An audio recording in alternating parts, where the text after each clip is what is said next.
새벽 기도회에 나오신 여러분을 주님의 이름으로 환영합니다. 다 함께 샘물의 기도로 기도하겠습니다. 마음 모아 샘물의 기도를 하나님께 드립니다. 먼저 우리 믿음을 고백합니다. 만일 우리가 그의 죽으심과 같은 모양으로 연합한 자가 되었으면 또한 그의 부활과 같은 모양으로 연합한 자도 되리라. 아멘. 우리를 위해 이 땅에 오신 주 예수님, 주님의 고난을 기억하며 감사의 삶을 살게 하시고 선물해 주신 부활의 소망으로 오늘도 승리하게 하옵소서. 교회와 예배를 위해 기도합니다. 죽임을 당하신 어린 양은 능력과 부와 지혜와 힘과 존귀와 영광과 찬송을 받으시기에 합당하도다. 아멘. 예수 그리스도와 교회를 계시하신 하나님, 말씀을 통해 주님과 교회를 더욱 깊이 알아가는 교회 되게 하시고 주께서 더욱 기뻐하는 교회 되게 하옵소서. 예배를 통해 하나님께 온전한 영광을 올려드리며 한없는 하나님의 사랑을 풍성히 누리는 샘물이 되게 하옵소서. 목장과 VIP를 위해 기도합니다. 나는 심었고 아볼로는 물을 주었을 때 오직 하나님께서 자라나게 하셨나니. 아멘. 우리를 통해 영혼 구원의 역사를 이루시는 하나님, 말씀을 따라 VIP의 이름을 품고 기도하오니 아름다운 복음의 열매가 맺히게 하옵소서. 기도와 사랑으로 섬기는 목자들을 더욱 사랑해 주시고 목장 식구들의 가정마다 주의 평안이 충만하게 하옵소서. 다음 세대와 성도들을 위해 기도합니다. 모든 성경은 하나님의 감동으로 된 것으로 교훈과 책망과 바르게 함과 의로 교육하기에 유익하니. 아멘. 말씀으로 다가오시는 하나님, 다음 세대의 자녀들이 하나님의 말씀과 교훈을 따라 자라게 하시고 의의 나무로 세워지게 하옵소서. 오늘도 성도들의 삶에 함께 하셔서 말씀으로 위로하여 주시고 새 힘과 기쁨을 허락하여 주옵소서. 나라와 선교를 위해 기도합니다. 구원하심이 보좌에 앉으신 우리 하나님과 어린 양에게 있도다. 아멘. 온 세상을 구원하시는 하나님, 샘물이 주의 뜻과 마음을 품어 선교의 사명에 신실하게 하시고 구원의 기쁨을 노래하게 하옵소서. 나라와 역사의 주인이신 하나님, 분열과 혼란을 겪고 있는 이 나라가 회복되게 하시고 온 국민의 마음이 하나가 되게 하옵소서. 오늘도 우리의 삶을 인도하시는 예수님의 이름으로 기도하옵나이다. 아멘. 오늘 하나님께서 우리에게 주시는 말씀은 열왕기상 1장 28절로 40절 말씀입니다. 다윗 왕이 명령하여 이르되 밧세바를 내 앞으로 부르라 하매 그가 왕의 앞으로 들어가 그 앞에 서는지라. 왕이 이르되 내 생명을 모든 환난에서 구하신 여호와께서 살아계심을 두고 맹세하노라. 내가 이전에 이스라엘의 하나님 여호와를 가리켜 내게 맹세하여 이르기를 내 아들 솔로몬이 반드시 나를 이어 왕이 되고 나를 대신하여 내 왕위에 앉으리라 하였으니 내가 오늘 그대로 행하리라. 밧세바가 얼굴을 땅에 대고 절하며 내 주 다윗 왕은 만세수를 하옵소서 하니라. 다윗 왕이 제사장 사독과 선지자 나단과 여호야다의 아들 브나야를 내 앞으로 부르라 하니 그들이 왕 앞에 이른지라.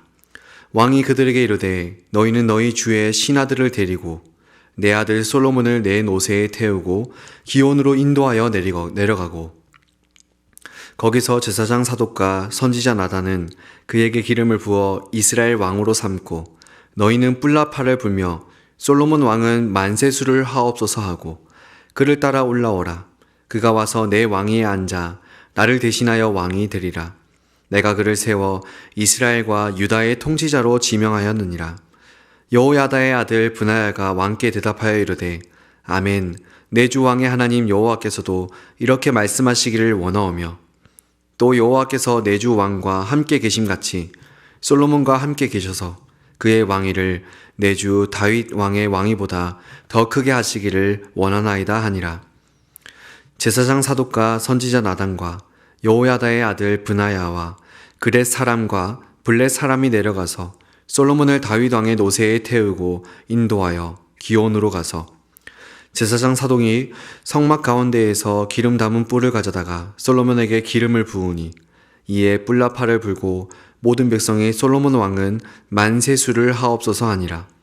모든 백성이 그를 따라 올라와서 피리를 불며 크게 즐거워하므로 땅이 그들의 소리로 말미암아 갈라질 듯 하니.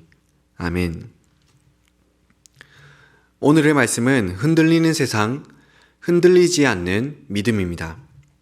여러분, 우리의 삶에는 흔들리는 순간들이 종종 찾아옵니다.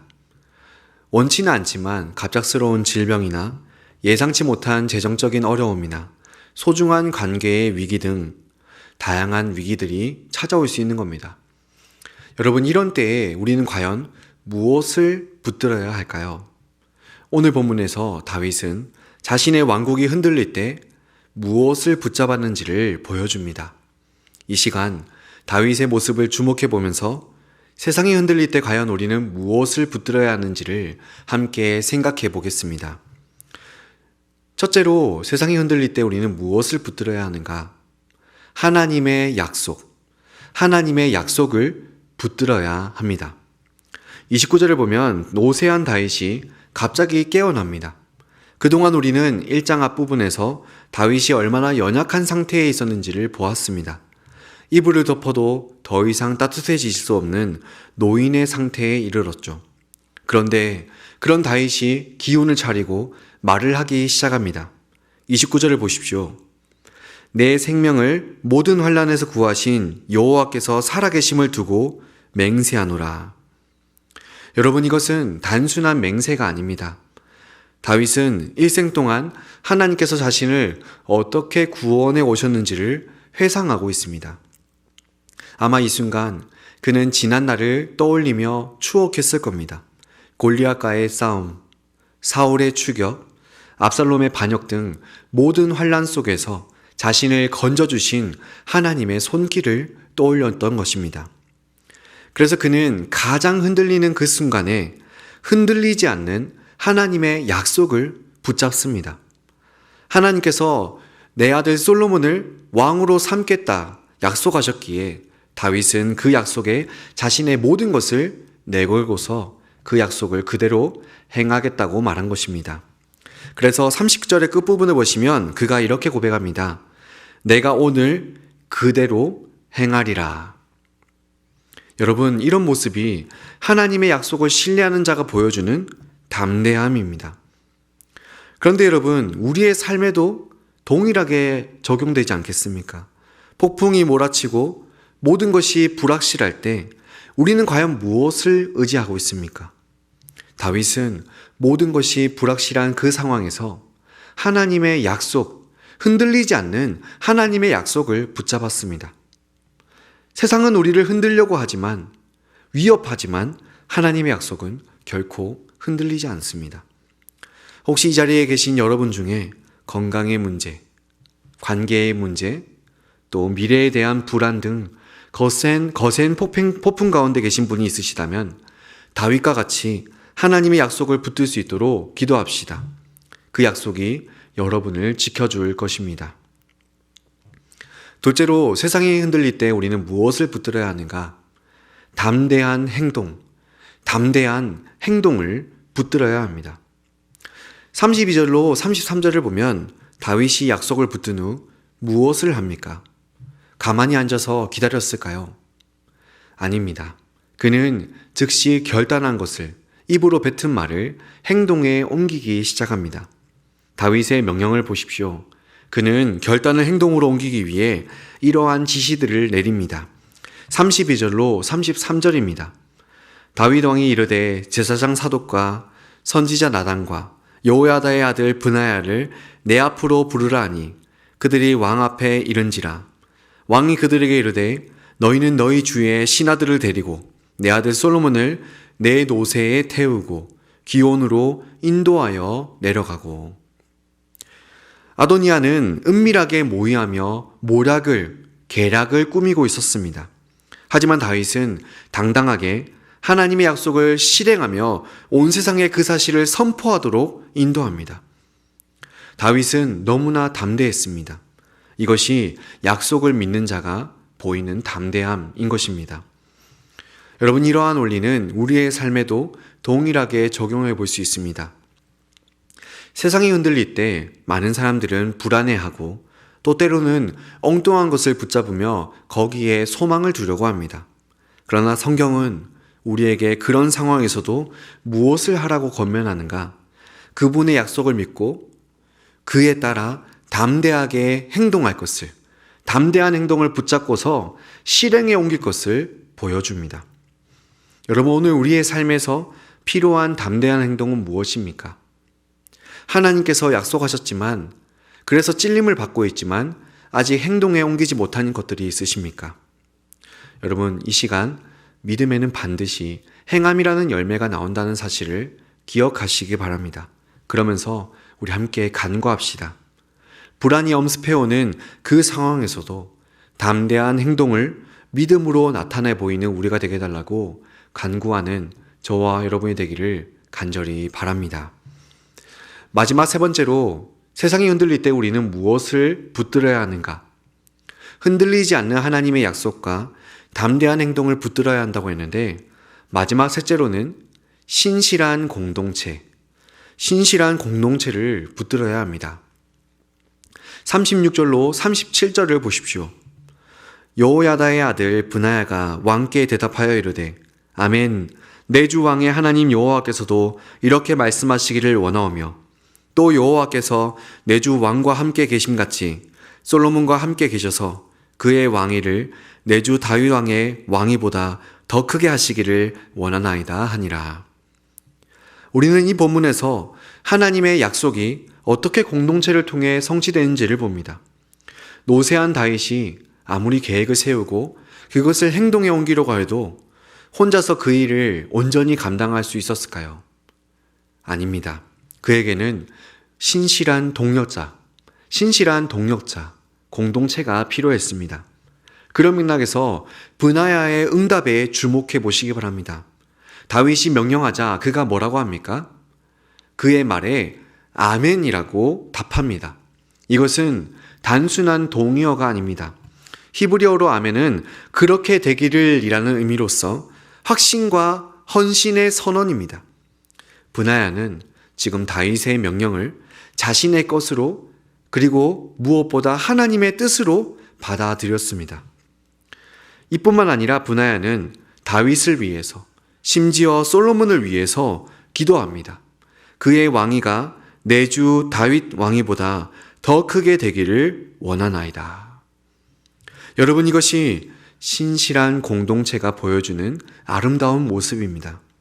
서로를 위해 기도하고 서로의 성공을 기뻐하며 하나님의 뜻이 우리의 행동을 통하여 이루어지기를 간절히 바라는 그 마음을 보여주는 아름다운 공동체, 그게 곧 신실한 공동체죠.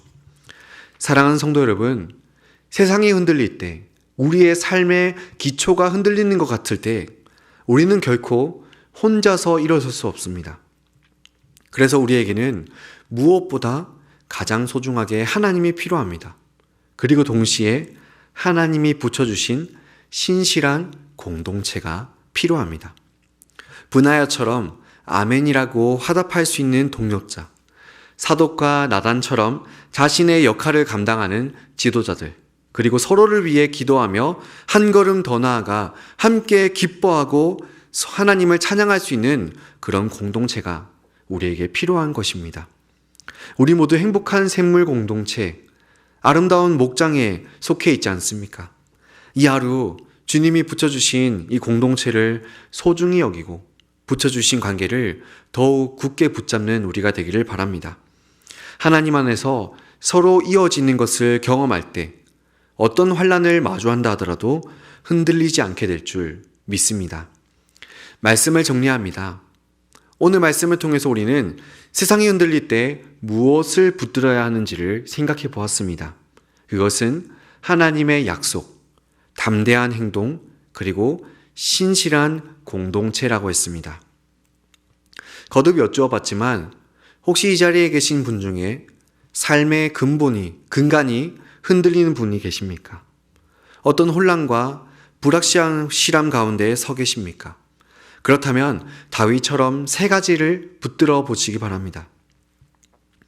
흔들리지 않는 변함없으신 하나님의 약속을, 또한 그 약속을 따라 담대하게 행동하는 것을, 무엇보다 신실한 공동체와 함께 하시기를 주저하지 마시기 바랍니다. 그렇게 어떤 폭풍 속에서도 흔들리지 않는 은혜를 누리시는 저와 여러분이 되기를 주님의 이름으로 축원드립니다. 아멘. 이 시간 함께 들은 말씀을 가지고서 기도하며 나아갑시다. 일상 가운데 직면하는 어려움과 도전 앞에서 하나님의 변함없는 약속을 붙드는 믿음을 부어 주시옵소서. 지금까지 그러했던 것처럼 샘물이 서로를 위해 기도하고 격려하며 함께 하나님의 약속을 붙드는 신실한 공동체, 교회가 되게 하소서. 오늘 있을 수요 기도회 가운데 하나님의 크신 은혜가 임하게 하여 주시옵소서. 이것을 위해 기도하신 후 개인의 기도 제목으로 기도하겠습니다. 기도합시다.